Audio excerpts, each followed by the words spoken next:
नारायण भगवान की।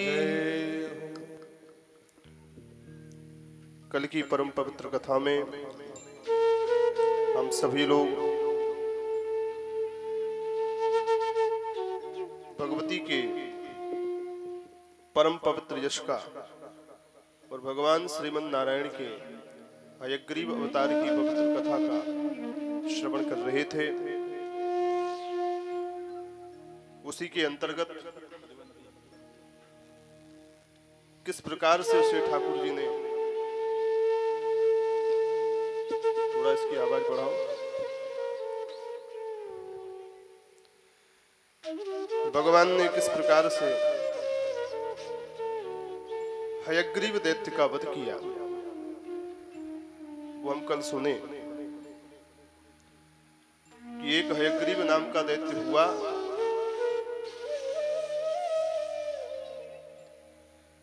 जिसको ये वरदान था कि उसको कोई हयग्रीव ही मारेगा। हयग्रीव माने जिसका धड़ मनुष्य का हो और गर्दन घोड़े की हो, उसको हयग्रीव कहते हैं। तब उसको मारने के लिए भगवती की इच्छा से भगवान श्रीमन नारायण का उन्हीं के धनुष की प्रत्यंचा अर्थात डोरी के माध्यम से सर कटा और घोड़े की गर्दन लगा करके भगवान ने हयग्रीव नाम के दैत्य का वध किया, देवताओं की रक्षा की। बोल हयग्रीव भगवान की जय। ठाकुर जी सदा अपने भक्तों की रक्षा करते रहते। देवी भागवत के पंचम स्कंध के 13वें अध्याय में वर्णन है कि भगवान श्रीमन नारायण ने भगवती का यज्ञ किया, देवी यज्ञ, भगवती को प्रसन्न करने के लिए। भगवान के मन में आया, मेरी भी रक्षा करने वाली, मेरे को भी प्रेरणा देने वाली जो मेरी शक्ति है वो तो भगवती है। नारायण स्वरूप से माँ लक्ष्मी कहो, कृष्ण स्वरूप से श्री राधा कहो, राम स्वरूप से जानकी कहो, शक्ति तो वही है। इसलिए भगवान ने अपनी शक्ति को प्रसन्न करने के लिए यज्ञ किया, देवी यज्ञ। भगवान चालिए तो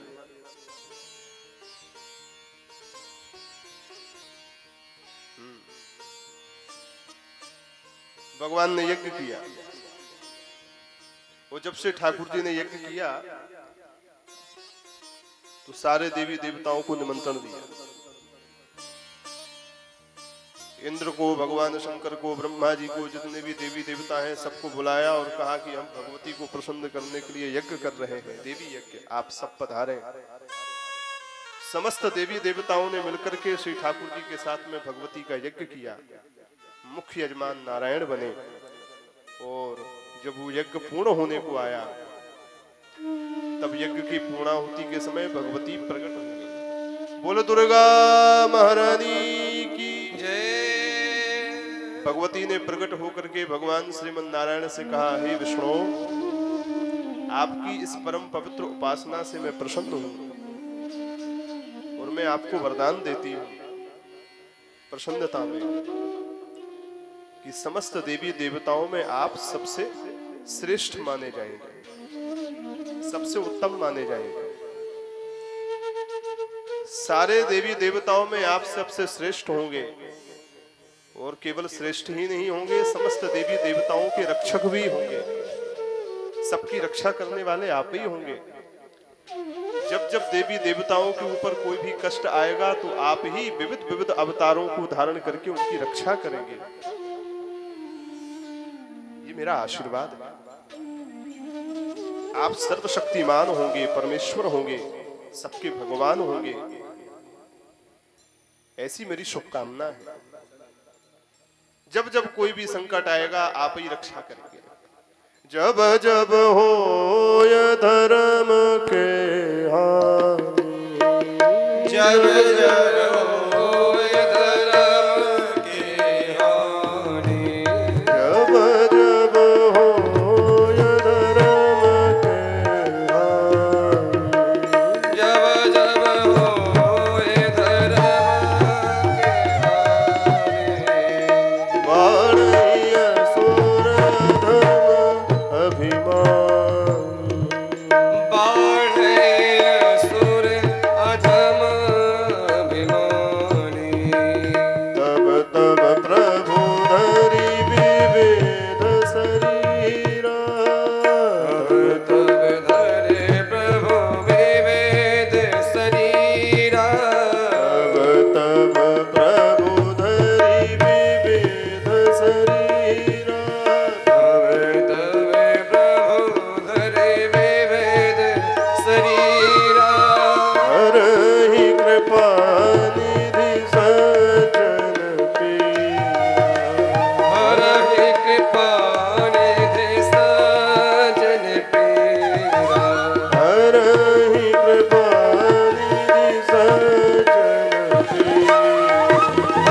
जब इस संसार में धर्म की हानि होगी, आप ही धर्म की रक्षा करने के लिए इस संसार में अवतार धारण करेंगे। भगवती ने यज्ञ से प्रसन्न होकर के ऐसा आशीर्वाद दिया।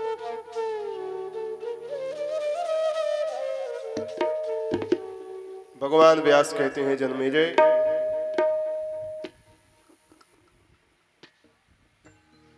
और समझाते हुए कहते हैं राजन,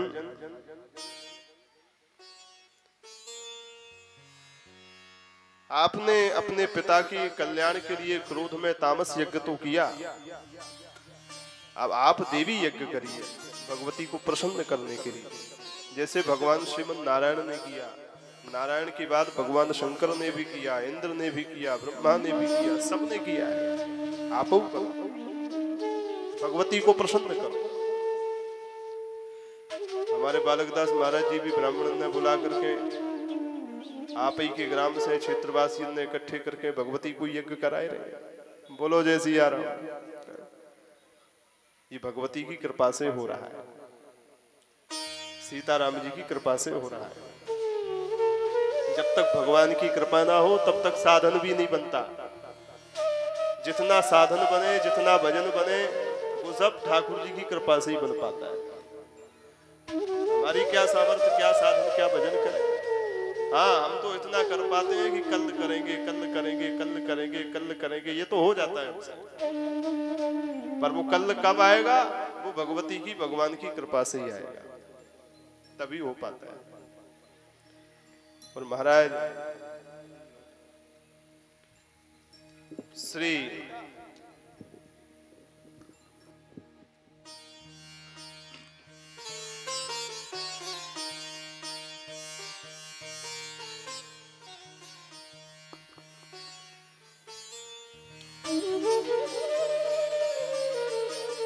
इसी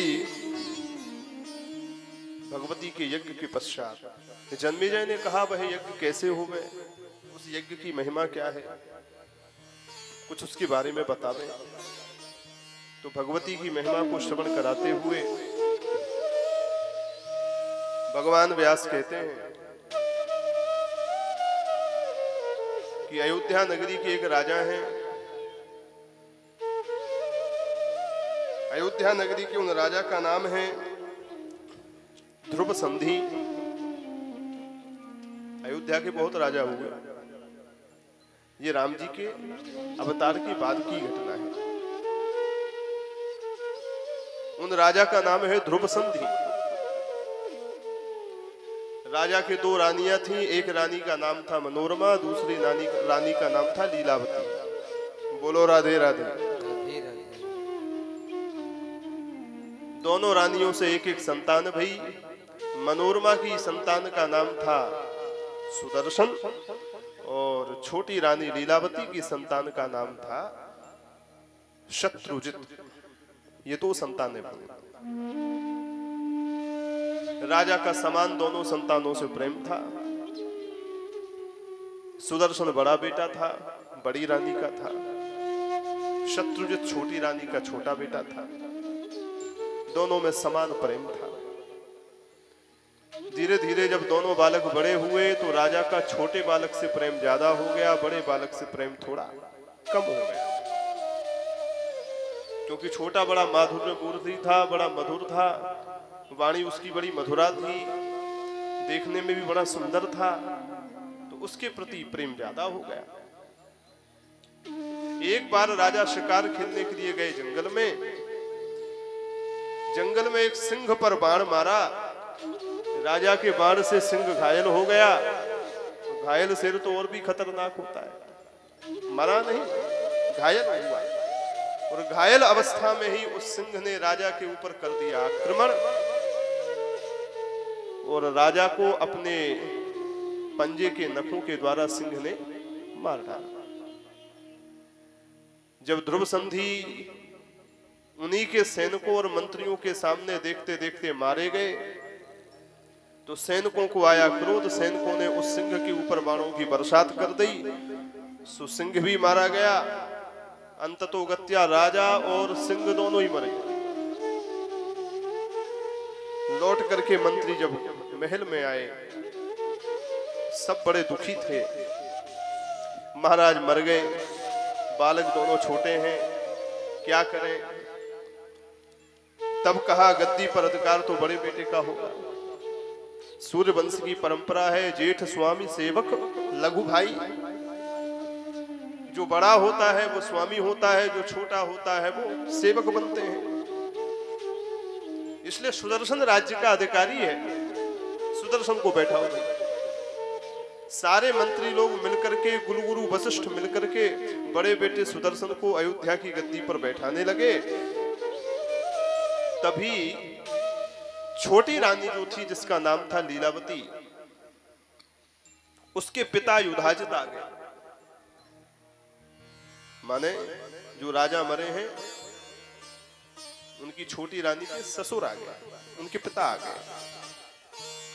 युधाजित इसलिए आ गए कि हम अपने नाती को गद्दी पर बैठाएंगे। बड़ी रानी मनोरमा के भी पिताजी वीरसेन आ गए। उन्होंने कहा कुछ गड़बड़ ना कर दें, तो वो भी आ गए। बोलो राधे राधे। अब दोनों ही राजाओं में विचार विमर्श होने लगा और वही विचार विमर्श धीरे धीरे कलह में बदल गया। युधाजित कहते हैं कि मैं अपने नाती को बनाऊंगा। वीरसेन कहते हैं भाई तुम्हारा नाती कैसे गद्दी पर बैठेगा, यहाँ की परंपरा है जेठ स्वामी सेवक लघु भाई, और हमारा नाती जो है बड़ा है, सुदर्शन है, वो बैठेगा गद्दी पे, तुम कैसे बैठाओगे। युधाजित कहते हैं नहीं, हम बैठाएंगे। दोनों में ही कलह होने लगा और वही कलह धीरे धीरे युद्ध में परिणत हो गया। युधाजित ने पहले तो मंत्रियों को डांटा, तुम लोग इस सुदर्शन को गद्दी पर बैठा रहे थे, ये तो मूर्ख है, हम जान रहे हैं। तुम लोग इस मूर्ख को इसलिए राजा बनाना चाहते हो कि राजा ये बनेगा और आनंद तुम लोग करोगे, इसलिए हम अपने नाती को, छोटे को बैठाए। तो महाराज भयंकर युद्ध छिड़ गया और उस युद्ध में जब युधाजित और वीरसेन में युद्ध हुआ तो अंततो गत्वा युधाजित ने वीरसेन को, माने बड़ी रानी के पिताजी को, युद्ध में मार दिया। बड़ी रानी के पिता को जब मार दिया युद्ध में, तो जबरदस्ती अपने छोटे वाले नाती को गद्दी पर अभिषिक्त करके बैठा दिया। युधाजित तो बड़े प्रसन्न हो रहे थे, नगरी में बैंड बाजे बज रहे थे, पर अयोध्या नगरी में जितने भी प्रजाजन थे वो थोड़े अंदर से दुखी थे, क्योंकि जबरदस्ती सत्ता छीन ली। बड़ी रानी जो मनोरमा थी, उसको पता चला कि हमारे पिताजी को हमारी सौत के पिता ने मार दिया। बेचारी घबरा गई, उसके मन में विचार आया निश्चित रूप से पिता को मार करके अब ये सीधे मेरे पास आएंगे और अंतःपुर में आकर के मेरे को और मेरे बालक को मार डालेंगे, जिससे इनका राज्य निष्कंटक हो जाए। ऐसा विचार करके उसने मंत्री एक थे जिनका नाम था विदल, उनको बुला करके कहा कि इस स्थिति में मैं क्या करूं, मेरे तो प्राणों की आ पड़ी है, मैं भी मरूंगी, मेरा बालक भी मरेगा। मंत्री जी ने कहा रानी इस समय तो एक ही उपाय है कि आप यहां से भाग जाएं, इस समय आप आत्मरक्षा करें, मैं आपकी रक्षा करने के लिए तत्पर रहूंगा। मंत्री के साथ में एक दासी को साथ में लेकर के, अपने बालक को गोद में लेकर के बड़ी रानी मनोरमा रातों रात वहां से भागी और भागते भागते गंगा जी के किनारे आई अयोध्या से, और गंगा किनारे चलते चलते श्रृंगबेरपुर होते होते सीधी पहुंच गई प्रयाग में भरद्वाज जी के आश्रम। भरद्वाज जी वहीं रहते हैं। भरद्वाज मुनि बसहि प्रयाग, भरद्वाज मुनि बसहि प्रयाग, भरद्वाज मुनि बसहि प्रयाग, भरद्वाज मुनि बसहि प्रयाग, जिनहि राम परति अनुराग, जिनहि राम परति अनुराग, जिनहि राम परति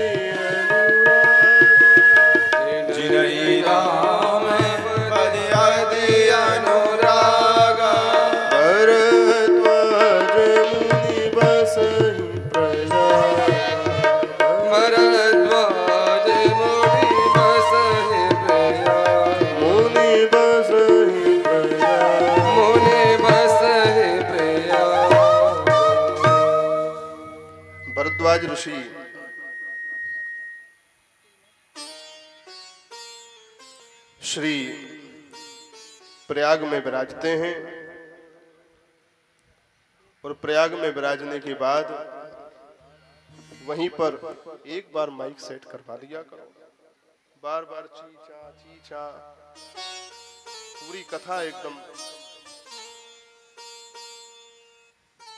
नारायण नारायण नारायण श्रीमन नारायण नारायण नारायण नारायण नारायण नारायण श्रीमन नारायण नारायण नारायण श्रीमन नारायण नारायण नारायण श्रीमन नारायण नारायण नारायण नारायण नारायण श्रीमन नारायण नारायण नारायण श्रीमन नारायण नारायण नारायण श्रीमन नारायण नारायण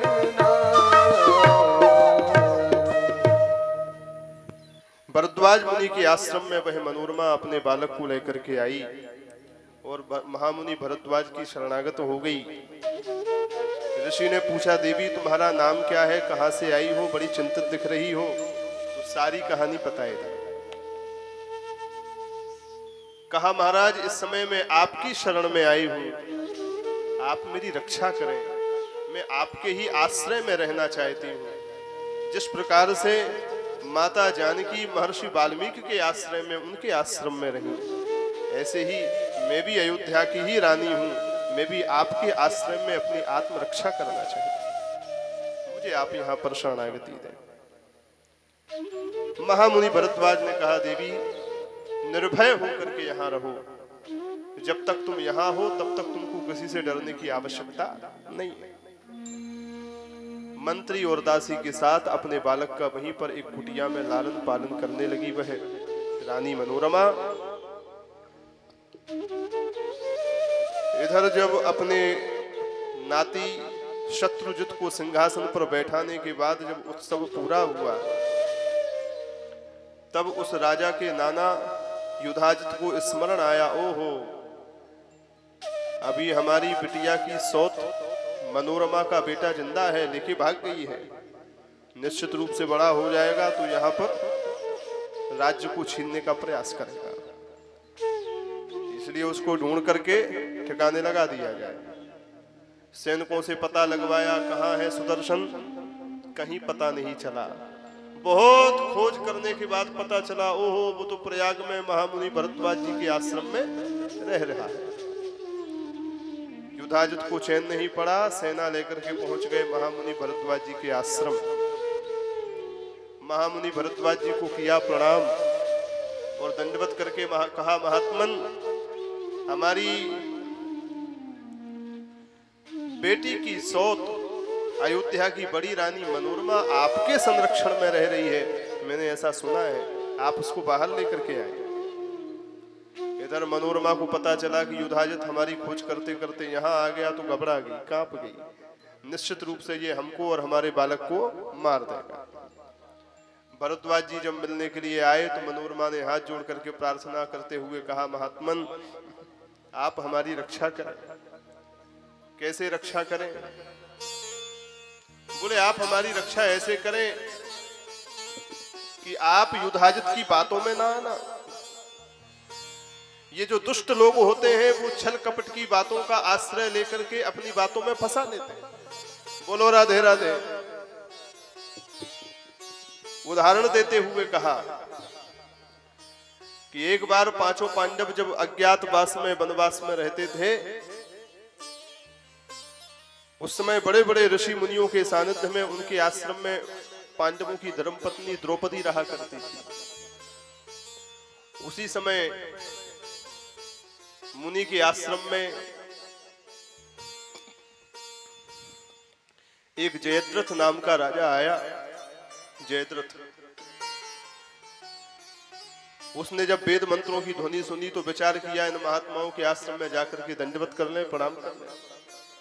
पहुंच गया। और आश्रम में जाकर के दंडवत प्रणाम करके उस समय जितनी भी ऋषि मुनियों की पत्नियां थी वो सब आकर के देखने लगी कि ये कौन राजा आए। तो देखने वालों में द्रौपदी भी थी। जयद्रथ की घूमती हुई दृष्टि द्रौपदी पर पड़ी तो आंखें चकाचौंध खाई गई। अरे इंद्राणी के समान सौंदर्य वाली ये देवी कौन है? तो ऋषि मुनियों से पूछा, महाराज इन देवी जी का नाम क्या है, कहाँ की है, किसकी पुत्री है, किसकी पत्नी है? मुनियों ने सहज भाव से बता दिया, ये भगवती द्रौपदी हैं, पांडवों की धर्म पत्नी है। बोले पांडव कहाँ है? बोले आखेट खेलने के लिए, शिकार खेलने के लिए जंगल में गए हैं। जयद्रथ ने कहा ओहो सबके सब बाहर हैं। तो बड़े मनोरम भाव से आया, प्रेम से